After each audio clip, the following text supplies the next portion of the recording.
a football, what's going to happen? You're going to be kicked around. So that's what it is. Look at Doris. Doris is crying today about having a baby of 1 month by the time she was arrested. I gave birth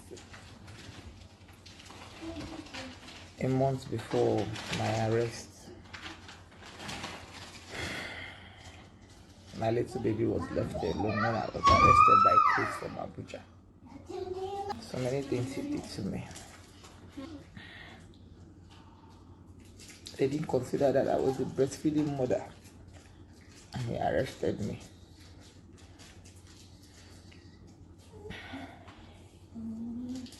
I've been through a lot in the hands of Christ. Using police to harass me even when he's wrong. But this time, I will not let that happen again. My son was just a month plus when the police came and sacked my house, picked me up. This boy I was doing exclusive, but when I was not around, my sister had to start forcing him to take milk.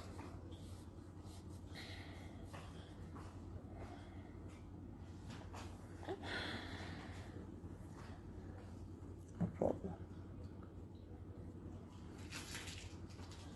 I was hospitalized at the airport because where I had CS, where I had operation, got infected.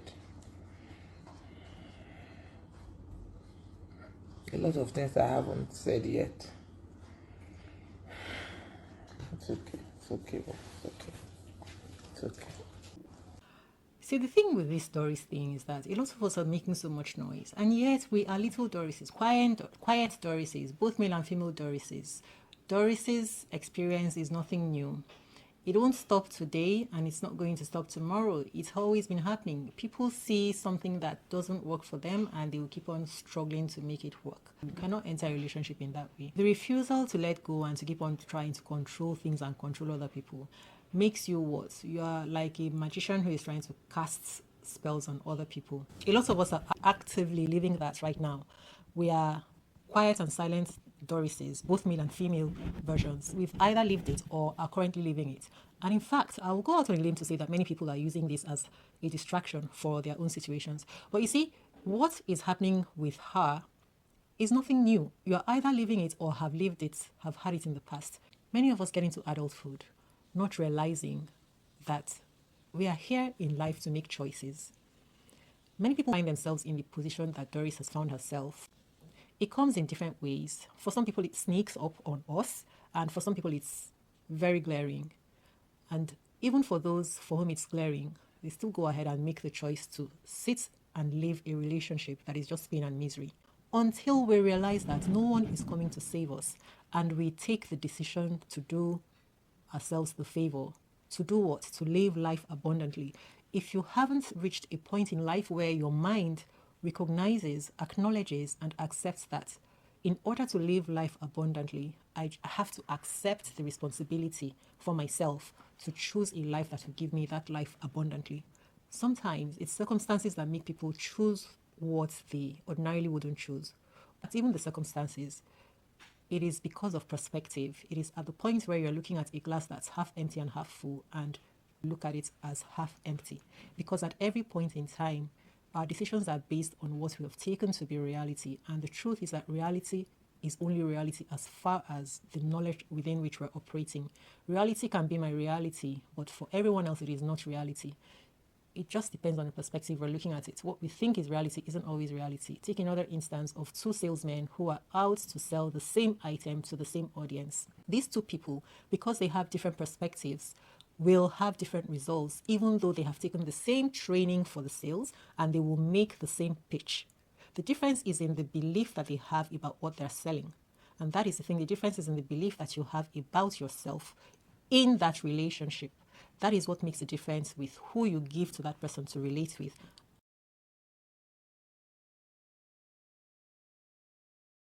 And eventually the experience that you get out of it. In talking about the two salesmen who have the same pitch for the same audience, one of them is going to have success while using the same pitch and the same audience with which the other person does not have success. What's the difference? One of them might be operating with a mindset that I am selling to these people something that they need, that is going to do good things in their life. They're going to have a good experience with it. It is going to give them a good experience. It is going to give them an outcome that is of benefit to them. While the other person, who may have more difficulty selling, is selling from the perspective of, I want to make a sale because I want that money. So the thing about life is that we are going to reap what we sow. The person is going there with the intention to get from that person. Since that is what I'm sowing to get from the person. The person, what I'm going to reap is a person who is getting from me. That's just the thing. In our relationships are always transactions. The mind with which you go into it. If you want to relate this to even the examples that I gave before about the woman who feels that this man does not value me, and what she does is that she starts trying to manipulate him to treat her the way that she wants to be treated. The bottom line is, if you think that this man does not value you, what comes to your mind should be, that means that what he's getting here, he's not satisfied with it, he doesn't like it. What we should do instead is, if he doesn't like this thing, there are only two things to do. Let me find out what he likes, see if I even have the capacity to give it to him, or let me let him lose, because most of the time you're already doing your best, and if that person doesn't find value in it, it means that you don't have what this person is looking for, or at least they don't think that you have it, and it may not be true. So the selfless thing to do is to let this person go instead of trying to hold on to them. Once we do that, we have entered a contract of, I am trying to extract something from this person, even though I know that they are not getting the value they want from me. Therefore, I am going to reap what I sow in this thing, because honestly, my mind sees it. Sometimes when I see people going through, when I say these things, it's not because I haven't been in such situations myself, but it is that in retrospect, what I've done is, instead of looking at things and pointing fingers, I'm like, I don't want this thing to happen to me again. I am someone who learns from the things that happen to me instead of just blaming other people. I recognize that, oh, the reason why this thing happened is because I was actually also involved in creating this thing. Now, what was my role in it? And when I look at it that way, I can see clearly next time. So this is where I make adjustments. My understanding of life now is that in everything that we do, we have to give ourselves as much as, or rather give the next person as much as we're giving to ourselves. Once we miss that, once we create an imbalance, then all roads lead to hell. Everything that happens is what we have created. When we create a balanced thing where we're looking out for both parties, everything that should be will be, and everything that isn't there is not meant to be there, and then we let it go. It's also another way of saying that if you love someone, if you love something, you set it free, right? But we learn to manipulate, and we're not even conscious of it.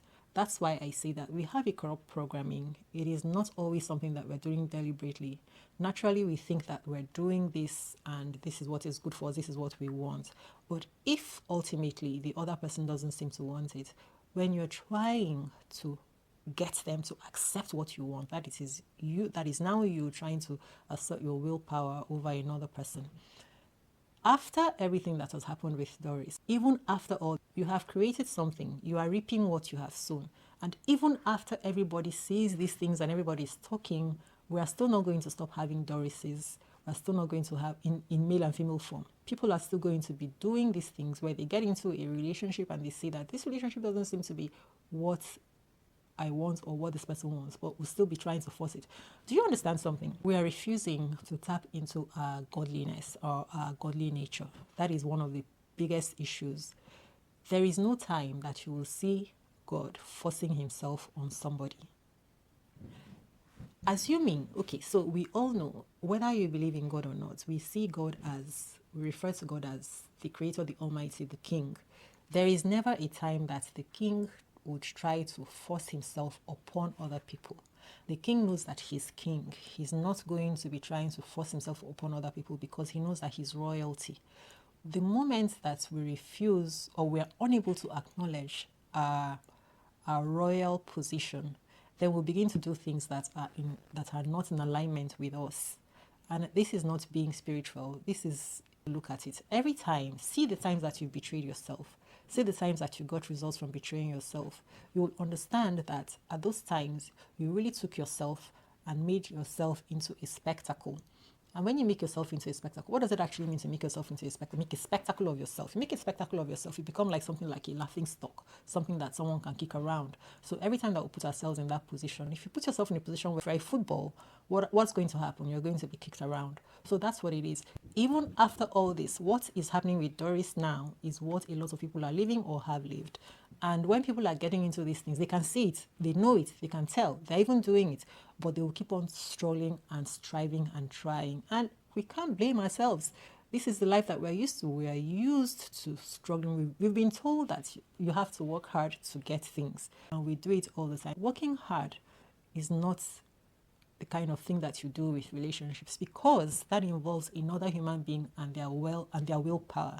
Every time that you're trying to work against another person's willpower, you're doing something wrong in nature, because nature joins us to be our brother's keeper and to do unto others what we wish to be done. Unfortunately, when it comes to intimate relationships, people don't look at it that way. We usually look at what we want from that person, and if we're not getting from that person, we're mounting pressure on that person to extract that thing from them. It is an unfair equation. It is wrong, right? But you don't have to accept it. Just keep doing it. The results that you get, by the results alone, you will know that what you're doing is working against you. It's counterproductive because it's unnatural.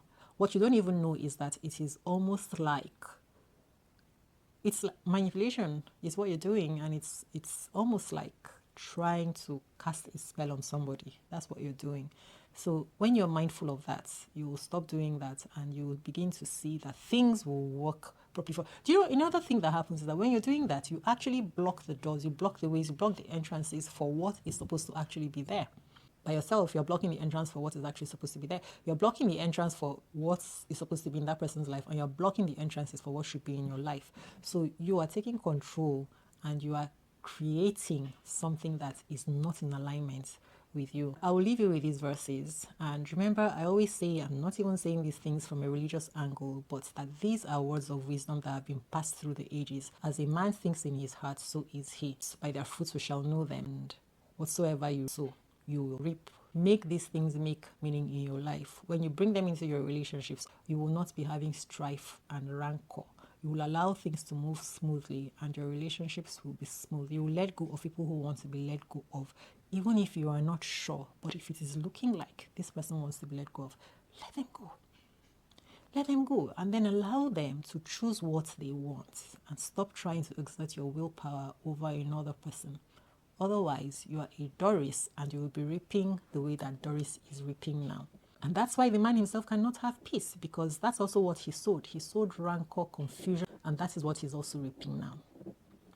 I made a series on this thing because there are so many things to learn. So I decided to actually make a class on it for my community so that people can learn how this happens. Because sometimes these relationships creep up on you. In the beginning, you think you're just giving a little, you're giving a little, and every time that you give an inch, it continues to add on until it becomes a mile, until before you realize what's happening, you've completely lost yourself and you're completely lost and shrunk inside that relationship. There's a way that it happens and creeps upon you. And there is nothing new under the sun, like I keep saying. It's just that sometimes people are not aware of how these things happen, or the little things the little tweak or little shift that you make or should make that will change things. And I have a series on it, and it's under here if you want to be part of it. It has exercises and things that are transformational, because positive talk and positive thinking, that's one thing.